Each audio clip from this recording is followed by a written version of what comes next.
Good morning, everyone.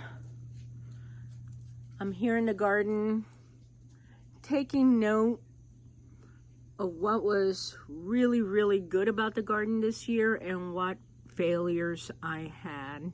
Yep, I had failures. First, for the failures, my zucchini plant didn't do well.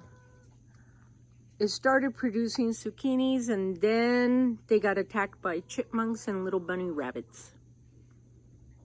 Then later came squash bugs. I tried to keep up after it and crushing eggs and everything else, but they just took over. It was sad to see. I think I'll plant some for the fall, since squash bug season is almost over. Then the next thing, the Manitoba tomatoes I had there by the fence, they were tiny tomatoes and they split. We had so much rain at the beginning of the season that they started splitting. So I'm not planting those again. They were just too tiny.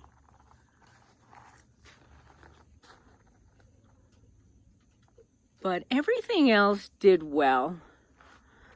My Thai plant is full of peppers. They're all over. I already made one batch of Thai sauce, which Mark loves it. So I'll be making another batch. Then we had our peppers. I tried a different variety and I wasn't too happy with them. They're small.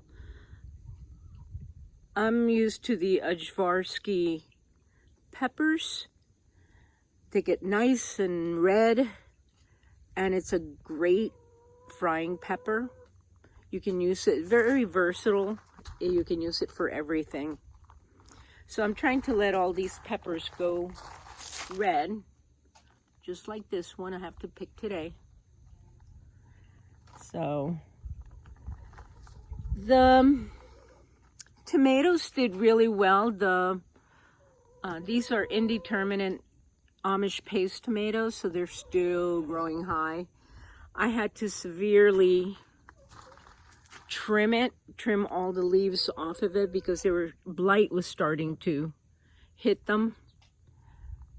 And unfortunately, I couldn't compost those leaves because they'll transfer for next year's batch. But these are almost done. I mean, there's still some flowers up on top, and I will let them go as long as possible. These are almost ready to be picked. I like to pick them when they have a nice blush to them. That way the animals won't get after them. And after they get that blush, the plant doesn't do anything for them, but they do ripen up on the counter. Flowers didn't do too badly. Pollinators, loved them.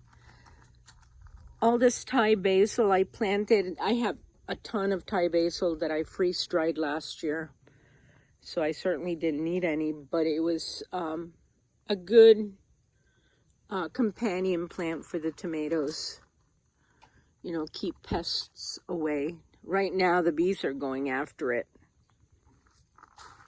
The tomatillos were planted there along with my eggplant, and they're definitely done. The bees were all over it. Mark had to do the picking of the tomatillos for me because I'm allergic to bees.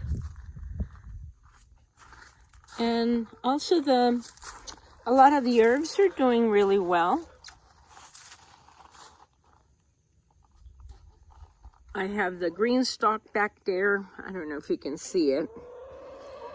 That's all full of herbs. Those are for my spoiled chickens. Another failure, which I was really surprised, was my Wave Petunia greenstock planter. Last year I had it up by the porch and it was massive. I mean, it was loaded. You couldn't even see the actual planter. It had so many flowers. We moved it down here because since it got massive back there, the view of the garden, it would obstruct it. So, but it just did not do well. And I'm not sure why. And then I have some jalapenos here that I'm letting go ripe. And then I'll be freeze drying them. Here's some thyme and sage, doing fabulous. Oh, and my dear strawberry gomphrena. It was really high. Flowers were gorgeous.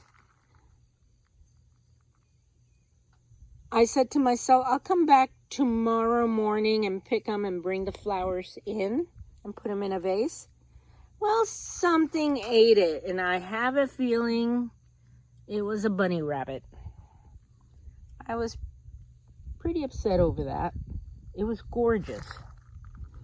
They don't like these, but they like gomphrenas. But anyway, that's a little synopsis of my garden.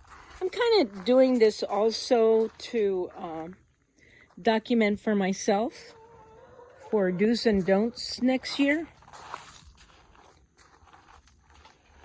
But anyway, that's a synopsis. And what's a video without showing my girls? Hi, ladies. Hi. Yeah, there's got to be someone on the nest. Oh no, there she is. Hi, ladies. Yeah, my sweet girls. Anyway, talk later.